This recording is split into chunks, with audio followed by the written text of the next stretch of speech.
Good evening.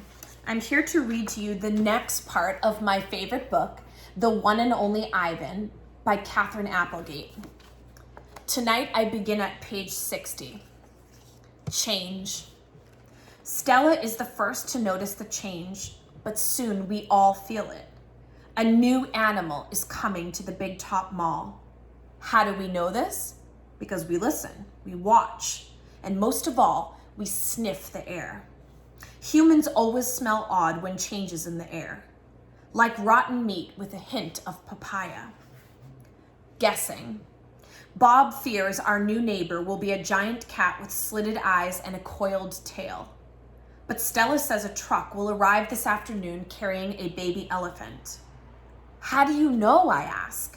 I sample the air, but all I smell is caramel corn.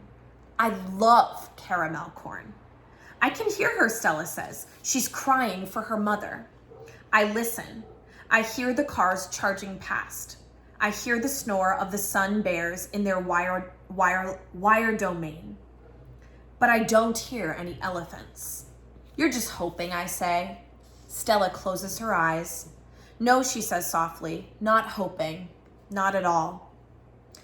Jumbo. My TV is off, so while we wait for the new neighbor, I ask Stella to tell us a story. Stella rubs her right front foot against the wall. Her foot is swollen again, an ugly deep red. If you're not feeling well, Stella, I say, you could take a nap and tell us a story later. I'm fine, she says, and she carefully shifts her weight. Tell us the Jumbo story, I say. It's a favorite of mine, but I don't think Bob has ever heard it. Because she remembers everything, Stella knows many stories. I like colorful tales with black beginnings and stormy middles and cloudless blue sky endings, but any story will do. I'm not in a position to be picky. Once upon a time, Stella begins, there was a human boy. He was visiting a gorilla family at a place called a zoo. What's a zoo? Bob asks. He's a street-smart dog, but there's much he hasn't seen. A good zoo, Stella says, is a large domain, a wild cage, a safe place to be. It has room to roam and humans who don't hurt. She pauses, considering her words. A good zoo is how humans make amends. Stella moves a bit, groaning softly. The boy stood on a wall, she continues, watching, pointing, but he lost his balance and fell into the wild cage. Humans are clumsy, I interrupt. If only they would knuckle walk, they wouldn't topple so often. Stella nods. A good point, Ivan. In any case, the boy lay in a motionless heap, while the humans gasped and cried. The silverback, whose name was Jumbo, examined the boy, as was his duty, while his troop watched from a safe distance. Jumbo stroked the child gently. He smelled the boy's pain, and then he stood watch. When the boy awoke, his humans cried out, "Stay still, don't move," because they were certain. Humans are always certain about things, that Jumbo would crush the boy's life from him. The boy moaned. The crowd waited, hushed, expecting the worst. Jumbo led his troop away. Men came down on ropes and whisked the child to waiting arms. Was the boy all right? Bob asks. He wasn't hurt, Stella says, although I wouldn't be surprised if his parents hugged him many times that night in between their scoldings. Bob, who has been chewing his tail, pauses, tilting his head. Is that a true story? I always tell the truth, Stella replies, although I sometimes confuse the facts. Lucky. I've heard the Jumbo story many times. Stella says the humans found it odd that the huge silverback didn't kill the boy. Why, I wonder, was that so surprising? The boy was young, scared, alone. He was, after all, just another great ape. Bob nudges me with his cold nose. Ivan, he says, why aren't you and Stella in a zoo?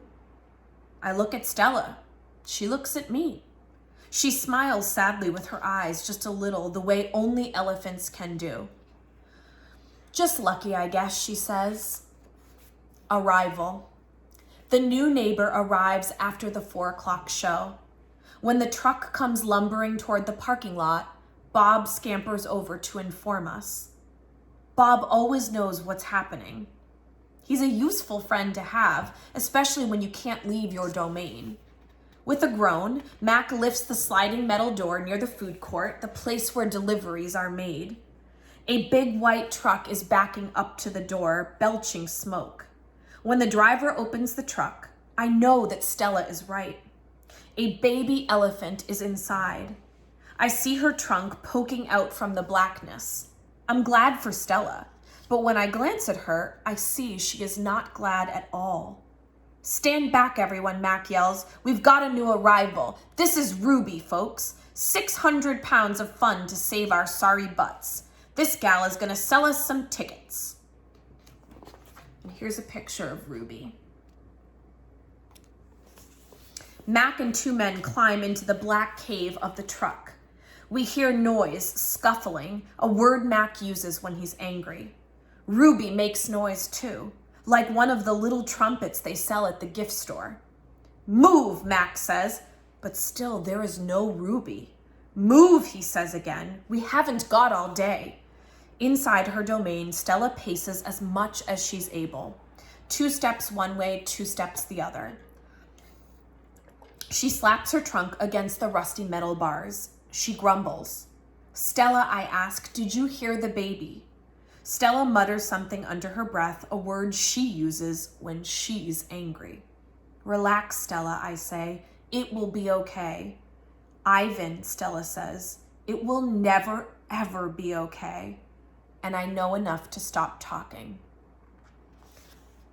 Today I stop on page 70. See you next time for the next part of The One and Only Ivan. Good night.